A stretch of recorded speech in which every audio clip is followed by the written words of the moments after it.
ಎಲ್ಲರೂ ತಮ್ಮೆಲ್ಲರಿಗೂ ಏನ್ ಮಾಡ್ಕೊಂಡು ಬಂದ್ರು ಅಂತಂದ್ರ ಅನುಭಾವದ ಊಟವನ್ನ ಮಾಡಿಸಿದ್ರು. ಇವತ್ತು 6ನೇ ದಿವಸದ ಒಂದು ಅಧ್ಯಾತ್ಮದ ವಿಚಾರ ಶಿವಾವತಾರಿ ಸಿದ್ಧಾರೂಢರು. ಶಿವಾವತಾರಿ ಎಲ್ಲರೂ ಜಗತ್ತಿನೊಳಗ ಎದಕ್ಕಾಗಿ ಬಂದ್ರು ಅಂತಂದ್ರ ಒಂದೇನೋ ಮಾಡಬೇಕು ಅಂತ ಬಂದ್ರು. ನಾನೇನೋ ಮಾಡಿ ಹೋಗಬೇಕು ಅಂತ ಬಂದವರು ಬಹಳ ಜನ ಅದಾರ. ಯಾವಾಗ ಧರ್ಮ ಅಧೋಗತಿಗೆ ಬರ್ತದ, ಯಾವಾಗ ಅಧರ್ಮ ಹೆಚ್ಚಾಗ್ತದ, ಆವಾಗ ಭಗವಂತ ಭೂಮಿಗೆ ಬರ್ತಾನಂತ. ಶ್ರೀಕೃಷ್ಣ ಪರಮಾತ್ಮ ಏನ್ ಹೇಳ್ದ ಅಂತಂದ್ರ, ಯಾವಾಗ ಅಧರ್ಮ ಹೆಚ್ಚಾಗ್ತದ, ಧರ್ಮ ಕುಂಠಿತಗೊಳ್ತದ, ಅವಾಗ ನಾನು ಬರ್ತೀನಿ ಅಂತ ಮಾತು ಕೊಟ್ಟಂತ. ಆ ಪ್ರಕಾರವಾಗಿ ಜಗತ್ತಿನೊಳಗೆ ಯಾವಾಗಾದ್ರೂ ಅಧರ್ಮ ಹೆಚ್ಚಾಯ್ತು, ಏನಾರ ನಡೀತು ಅಂತಂದ್ರ ಭೂಮಿಗೆ ಬರುವಂಥವ್ರು ಯಾರು ಅಂತಂದ್ರ ಭಗವಂತನ ಜೊತೆಗಿರುವಂತಹ ದೇವಾನುದೇವತೆಗಳು. ಹೌದಲ್ರಿ? ಆದ್ರ ಶಿವಾವತಾರಿ ಸಿದ್ಧಾರೂಢರು ಅಂತ ಹೇಳಿ ನಾವು ಯಾಕೆ ಕರೆಯಕತ್ತೀವಿ ಅಂತಂದ್ರ ಜಗತ್ ಕಲ್ಯಾಣಕ್ಕಾಗಿ ಜನರ ಮನಸ್ಸನ್ನ ನಿನ್ನೊಳಗ ನಾನು ಅದೀನಿ ಅನ್ನುವಂಥದ್ದನ್ನ ಜಗತ್ತಿಗೆ ತೋರಿಸಿಕೊಡಬೇಕು ಅಂತ ಹೇಳಿ ಸಾಕ್ಷಾತ್ ಭಗವಂತನೇ ಏನಾಗಿ ಬಂದ ಭೂಮಿಗೆ ಅಂತಂದ್ರ ಸಿದ್ಧಾರೂಢರಾಗಿ ಭೂಮಿಗೆ ಬರುವಂಥವರಾಗಿದ್ದಾರೆ. ಸುಮ್ಮನೆ ಅಲ್ಲ, ಒಬ್ಬ ಹೋಗುವಂಥದ್ದನ್ನ, ನಡೆಯುವಂಥದ್ದನ್ನ, ಮುಂದೆ ಆಗುವಂಥದ್ದನ್ನ ಅದೆಲ್ಲವೂ ಗ್ರಹಿಸಿಕೊಳ್ಳುವಂತಹ ಶಕ್ತಿ ಇರುವುದು ಯಾರಿಗೆ ಅಂತ ಭಗವಂತನಿಗೆ ಅಷ್ಟೇ ಗೊತ್ತಿರ್ತದೆ. ನಾವು ಎಲ್ಲ ತಪಸ್ಸು ಮಾಡಿವ್ರಿ, ನಾವು ಎಲ್ಲ ಅನುಷ್ಠಾನಗಳನ್ನ ಮಾಡಿವ್ರಿ, ನಾವು 3 ತಾಸು ಪೂಜಾ ಮಾಡ್ಕೊಳ್ತೀವ್ರಿ, ನಾವು ದೇವ್ರ ಅದೀವ್ರಿ.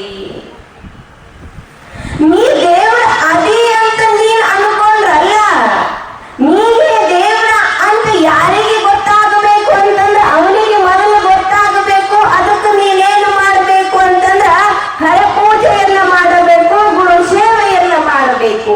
ಹರಪೂಜೆ ಮತ್ತು ಗುರು ಸೇವೆ ಎರಡೂ ಮಾಡ್ದಿ ಅಂತಂದ್ರ ನೀ ದೇವ್ರ ಆಗಕ್ಕೆ ಯೋಗ್ಯ ಅದಿ, ಇಲ್ಲಂದ್ರೆ ಇಲ್ಲ.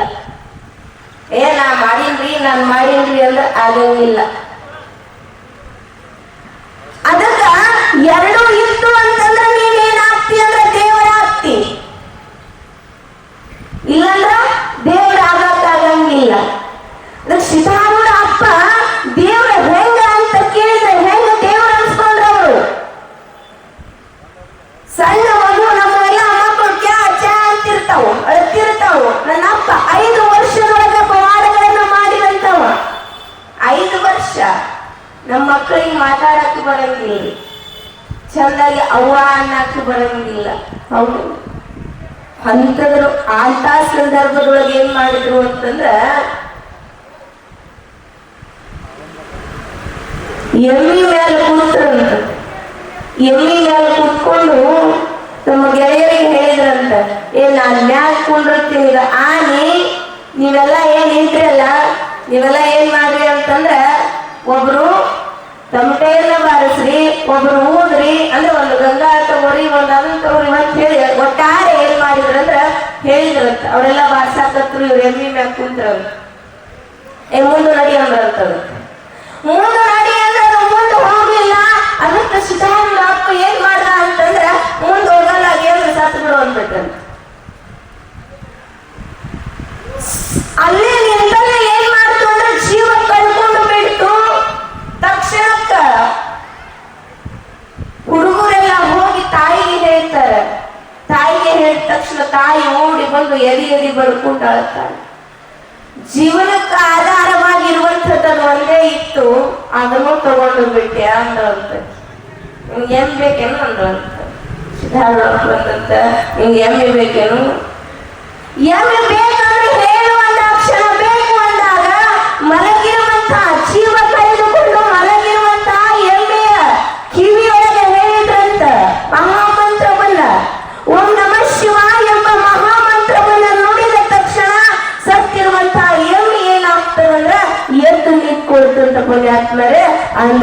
ನಿಜವಾದಂಥ ಶಿವನ ಅವತಾರಿ ಯಾರು ಅಂತಂದ್ರ ಸಿದ್ಧಾರೂಢಪ್ಪ. ನಮ್ಮೆಲ್ಲರಿಗೂ ಮಾಡಕ್ಕಾಗಂಗಿಲ್ಲ. ಯಾಕೆ? ನಮಗ ಮುಂದೆ ಏನಾಗ್ತದ ಅನ್ನೋದು ಗೊತ್ತಾಗವಲ್ದು. ಆದ್ರ ಮುಂದೆ ಏನಾಗ್ತದ, ಹಿಂದೆ ಏನಾಗಿತ್ತು, ತ್ರಿಕಾಲ ಜ್ಞಾನಿ ಯಾರಾಗಿದ್ರು ಅಂತಂದ್ರ ಸಿದ್ಧಾರೂಢ ಅಪ್ಪ ಆಗಿದ್ದ. ಅದಕ್ಕ ಸಿದ್ಧಾರೂಢ ಅಪ್ಪನ ನಾಮದೊಳಗೆ ಏನದ ಅಂತಂದ್ರ ಅಗಾಧವಾಗಿರುವಂತಹ ಶಕ್ತಿಯದು.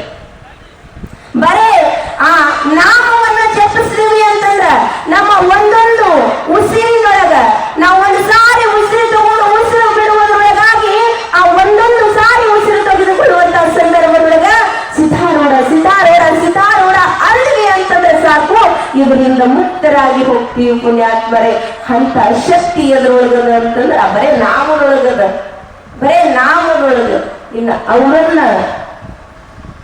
ಅವರನ್ನ ನಂಬುದಿವಿ ಅಂತಂದ್ರ ಯಾವತ್ತೂ ಕೈ ಬಿಡಂಗಿಲ್ಲ. ಅದಕ್ಕೆ ಹೇಳ್ತಾರೆ,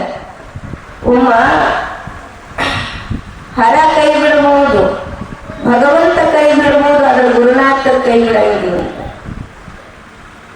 ಅಂದ್ರ ಹರ ಮುನಿದರೆ ಗುರು ಕಾಯುವನು, ಆದ್ರೆ ಗುರು ಮುನಿದರೆ ಹರನೂ ಕಾಯನು ನರನೂ ಕಾಯನು ಅಂತ ಹೇಳ್ತಾರೆ.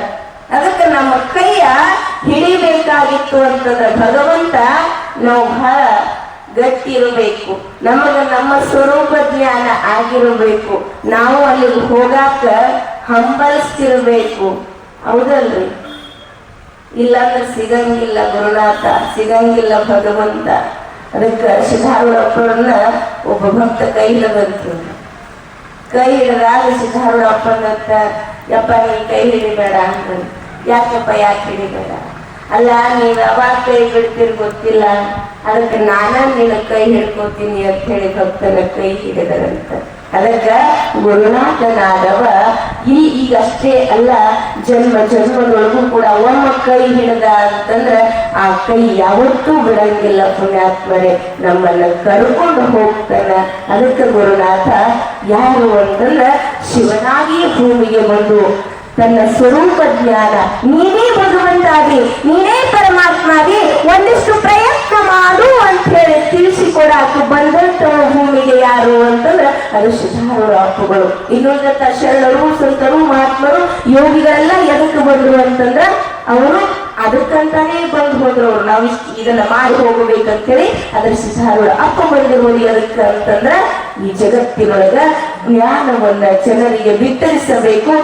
ಅಲ್ಲದೆ ಅವರ ಸ್ವರೂಪ ಜ್ಞಾನ ನರನೋಗಿ ಹರನಾಗ್ತಾನ ಅನ್ನುವಂಥದ್ದನ್ನ ಅವರಿಗೆ ಬೋಧಿಸಬೇಕಂತ ಹೇಳಿ ತೋರಿಸುವಂತ ಸಲುವಾಗಿಯೇ ಬಂದವ ಯಾರು ಅಂತಂದ್ರೆ ಅದು ಸಿದ್ಧಾರೂಢರು ಅನ್ನುವಂತಹ ವಿಚಾರವನ್ನ ನಾವು ನೀವೆಲ್ಲರೂ ತಿಳ್ಕೊಳ್ಬೇಕಾಗ್ಯದ ಪುಣ್ಯಾತ್ಮರೇ. ಅದಕ್ಕೆ ಈ ವಿಚಾರ, ಈ ಒಂದು ಸಂದರ್ಭ, ಈ ಒಂದು ಸಪ್ತಾಹ ಕಾರ್ಯಕ್ರಮ ಬಹಳ ವಿಶೇಷ. ಯಾಕಂತಂದ್ರೆ ಇಲ್ಲಿ ಎಲ್ಲಾ ಸಿಗುತ್ತದ, ನಿಮಗೆ ಇಲ್ಲಿ ಎಲ್ಲಾ ಸಿಗುತ್ತದ. ಹೌದಲ್ಲ? ಇಲ್ಲಿ ಸಿಗುವಂತದ್ದು ಇನ್ನೊಂದು ಕಡೆ ಹೋಗಿ ಹುಡುಕಾಡಿದ್ರೆ ಸಿಗಂಗಿಲ್ಲ.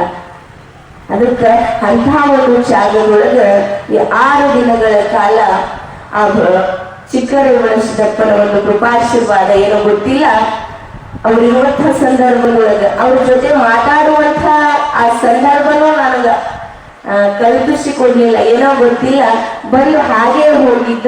ಆದ್ರೂ ಅಪ್ಪ ಅವನ ಎದುರು ನನ್ನ ಮೇಲೆ ಇತ್ತೇನೋ, ಅದಕ್ಕೆ ಅಪ್ಪ ಮತ್ತೆ ನನ್ನನ್ನ ಈ ಒಂದು ಕಾರ್ಯಕ್ರಮದೊಳಗೆ ಭಾಗಿಯಾಗಿ ಅಂತ ಹೇಳಿ ಆಶೀರ್ವಾದವನ್ನ ಮಾಡಿದ್ದಾರೆ. ಈ 6 ದಿನಗಳ ಕಾಲ ಆ ಒಂದು ಸೇವೆಯನ್ನ ಮಾಡುವಂತ ಅವಕಾಶವನ್ನ ಕಲ್ಪಿಸಿಕೊಟ್ಟಿರುವಂತಹ ಎಲ್ಲರಿಗೂ ಕೂಡ ಆ ಭಗವಂತನ ಒಂದು ಕೃಪಾಶೀರ್ವಾದ ಇರಲಿ ಅಂತ ಹೇಳಿ ಆ ಗುರುನಾಥನಲ್ಲಿ ಕೇಳಿಕೊಂಡು ತಮ್ಮೆಲ್ಲರೂ ಕೂಡ ಸದ್ಗುರುನಾಥನ ಕೃಪಾಶೀರ್ವಾದ ಇರಲಿ ಅಂತ ಹೇಳ್ತಾ ನನ್ನ 4 ಮಾತುಗಳನ್ನ ಆ ಗುರುನಾಥನ ಅಡಿಗಾವರಿಗೆ ಅರ್ಪಣೆ ಮಾಡ್ತಾ ಇದ್ದಾರೆ.